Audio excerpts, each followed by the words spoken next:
Hello everyone, welcome back to our channel. JEE mains 2025కి సంబంధించి 24th morning shift అయితే examination అయిపోయింది.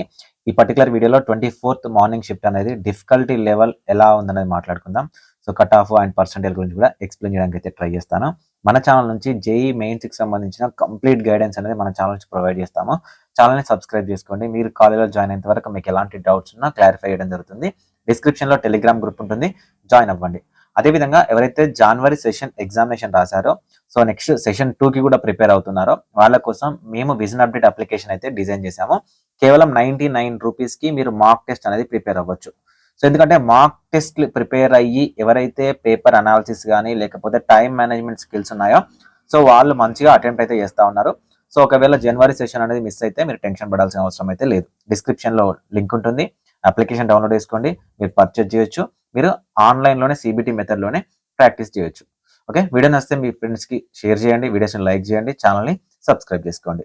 So ఇక 24th షిఫ్ట్కి సంబంధించి డిఫికల్టీ లెవెల్ అనాలిసిస్ చూస్తే జనరల్గా ఇది సిబిటి ఎగ్జామినేషన్ కాబట్టి ఎవరికి రిజల్ట్ వచ్చేంత వరకు రెస్పాన్స్ షీట్ వచ్చేంత వరకు కూడా ఎగ్జాక్ట్ క్వశ్చన్స్ కానీ ఓవరాల్ డిఫికల్టీ లెవెల్ ఎలా ఉందనేది తెలియదు. సో స్టూడెంట్స్ తీసుకున్న కొన్ని ఒపీనియన్స్ తీసుకొని మాత్రమే మనకు జనరల్గా పేపర్ అనాలిసిస్కి సంబంధించి కానీ డిఫికల్టీ లెవెల్ కానీ చెప్పడం జరుగుతుంది. ఎవ్రీ డే అలానే చెప్తారు. సో ఈ రోజుకు సంబంధించిన మనకు మార్నింగ్ సెషన్కి సంబంధించిన ఎగ్జామినేషన్ చూసినట్లయితే మ్యాథ్స్ ఏదైతే ఉందో సో ఇది కంప్లీట్గా డిఫికల్టీ లెవెల్లో అంటే లెంతీ క్వశ్చన్స్ వచ్చినట్టుగా అయితే స్టూడెంట్స్ నుంచి ఇన్ఫర్మేషన్ ఉంది. కంప్లీట్గా లెంతీ క్వశ్చన్స్ వచ్చినాయి. సో యాజ్ యూజువల్గా మనకు ఫిజిక్స్ ఏదైతే ఉందో అది ఈజీగా ఉంది.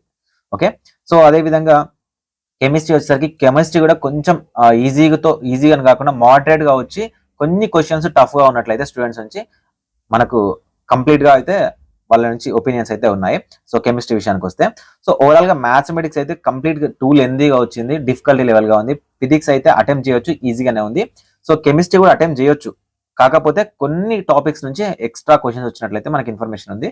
సో నేను మీకు డిస్క్రిప్షన్లో టెలిగ్రామ్ గ్రూప్లో ఈవినింగ్ వరకు మీకు పేపర్ 1 అంటే మార్నింగ్ షిఫ్ట్ 1 షిఫ్ట్ 2కి సంబంధించిన పేపర్లోని కొన్ని క్వశ్చన్స్ ఏవైనా మన దగ్గరికి వస్తే నేను మీకు పీడిఎఫ్ రూపంలో చేసి పెట్టడానికి అయితే ట్రై చేస్తాను. సో దీన్ని బట్టి చాలా మందికి ఏంటంటే కట్ ఆఫ్ ఎంతవరకు వస్తుంది, అసలు పర్సంటైల్ ఎంతవరకు వస్తుంది, ఎన్ని మార్క్స్ వస్తున్నాయి, యాక్చువల్గా ఎన్ని మార్క్స్ వస్తున్నాయి, ఎంత పర్సంటైల్ వస్తుంది అనేది కూడా సో కష్టం. ఓకేనా, చెప్పడం అనేది చాలా కష్టం అనమాట.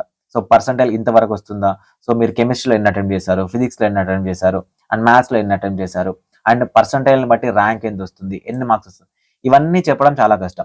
అండ్ ఒకటి గుర్తుపెట్టుకోవాల్సిన విషయం ఏంటంటే ఒకవేళ పేపర్ డిఫికల్టీ లెవెల్ అనేది ఎక్కువగా ఉందనుకోండి, సో ఆ షిఫ్ట్ వాళ్ళకు మార్క్స్ పెరగడానికి ఛాన్సెస్ ఉంటుంది. ఎందుకంటే నార్మలైజేషన్ ప్రాసెస్ అని అంటారు. ఓకేనా, సో ఈ నార్మలైజేషన్ ప్రాసెస్ అనేది మీకు 22 షిఫ్ట్ 1 నుంచి సో మీకు ఎగ్జామినేషన్ 29th ఎండ్ అయ్యేంత వరకు కూడా అన్ని షిఫ్ట్లకు సంబంధించి నార్మలైజేషన్ చేస్తారు. అంటే పేపర్ ఒకవేళ డిఫికల్టీ లెవెల్ ఉన్నా, పేపర్ ఒకవేళ ఈజీ లెవెల్ ఉన్నా, ఒకవేళ పేపర్ మోడరేట్ లెవెల్ ఉన్నా కూడా అన్నిటిని కలిపి నార్మలైజేషన్ చేస్తారు. అంటే ఒక స్టేజ్కి ఒక లెవెల్కి తీసుకురావడానికి అయితే ట్రై చేస్తారు. ఒకవేళ పేపర్ ఈజీగా వచ్చిందని మీరు సంబరపడాల్సిన అవసరం లేదు. పేపర్ డిఫికల్టీగా వచ్చిన షిఫ్ట్ ఎవరైతే ఉంటారో వాళ్ళకు పర్సంటైల్ ప్రకారమే మంచి మార్క్స్ ర్యాంక్స్ అనేవి రావడానికి అయితే ఛాన్స్ అనేది ఉంటుంది. సో ఓవరాల్గా ఈ రోజుకు సంబంధించి మనం డిఫికల్టీ లెవెల్ చూసుకున్నట్లయితే సో నిన్నట్లాగా 23rd రోజు ఎలా అవుతుందో ఈ రోజు అలా ఉంది, కొంచెం టఫ్గానే ఉంది. అటెంప్ట్ చేయొచ్చు స్టూడెంట్స్ అనేవాళ్ళు, అటెంప్ట్ చేయడానికి ఈజీగా ఉంది. సో నెక్స్ట్ సెషన్కి సంబంధించి ఎలా ఉంటుంది పేపర్ అంటే సో పేపర్ అనేది ఎప్పుడైనా ఒక student average student minimum qualify అయ్యే విధంగానే డిజైన్ చేస్తారు. ఓకేనా, సో దీంట్లో పేపర్కి సంబంధించి ఈ రోజు షిఫ్ట్ ఇలానే రావాలి, ఈ రోజు షిఫ్ట్ ఇలానే రావాలని కాదు. సో కంప్లీట్గా ప్రోగ్రామింగ్ చేసి అన్ని క్వశ్చన్స్ సో బల్క్ క్వశ్చన్స్ అన్నింటిని కూడా ప్రోగ్రామింగ్ చేసి ఇచ్చేస్తారు. సో అది ఆ టైంలో ఆ షిఫ్ట్లో సో మల్టిపుల్ జంబుల్గా తీసుకొని ఇచ్చేస్తారు అనమాట.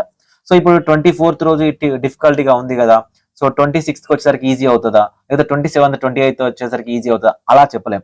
సో మ్యాథమెటిక్స్ సంబంధించి కొన్ని థౌజండ్స్ ఆఫ్ క్వశ్చన్స్ ప్రోగ్రామింగ్కి ఇచ్చేస్తారు, ఫిజిక్స్కి ఇచ్చేస్తారు, అండ్ కెమిస్ట్రీకి ఇచ్చేస్తారు. సో కెమిస్ట్రీకి ఇచ్చేసి ప్రోగ్రామింగ్ చేస్తారు. సో 24th రోజు మార్నింగ్ షిఫ్ట్ రోజు ఎలాంటి పేపర్ రావాలో ఆటోమేటిక్గా బై డిఫాల్ట్ వచ్చేస్తూ ఉంటుంది. సో 24th రోజు phase 2లో ఏది రావాలో బై జంబుల్గా తీసుకొని ఇచ్చేస్తారు అనమాట క్వశ్చన్ పేపర్ని. ఈ పర్టికులర్గా దీన్నే ఇలానే డిజైన్ చేయాలి, ఈ పేపర్ని ఇలానే ఇవ్వాలి అని ఎక్కడా ఉండదు సిబిటి మెథడ్లో. సో కాబట్టి ఇది గుర్తుపెట్టుకోండి. సో మీరు ముఖ్యంగా చేయాల్సింది ఏంటంటే ఇప్పటికైనా రేపు అటెండ్ చేసే వాళ్ళు కానీ 28th 29th రోజు అటెండ్ చేసే వాళ్ళు కానీ ఫస్ట్ మీరు చేయాల్సింది 22nd షిఫ్ట్ ఫస్ట్ షిఫ్ట్ నుంచి పేపర్స్ అనేవి ఎలా వస్తున్నాయి ఆ కొన్ని క్వశ్చన్స్ ని ప్రాక్టీస్ చేయడానికి ట్రై చేయండి. కొన్ని మోడల్స్ రిపీట్ అవ్వచ్చు, కొన్ని క్వశ్చన్స్ కూడా రిపీట్ అవ్వడానికి అయితే ఛాన్స్ అనేది ఉంటుంది. ఓకేనా?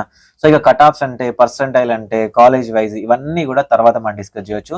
సో కంప్లీట్ రిజల్ట్స్ వస్తే గానీ ఎవ్వరు మీకు కట్ ఆఫ్స్ చెప్పినా, పర్సెంటైల్ చెప్పినా వేటిని మీరు నమ్మాల్సిన అవసరం అయితే లేదు. Okay, thank you for watching this video.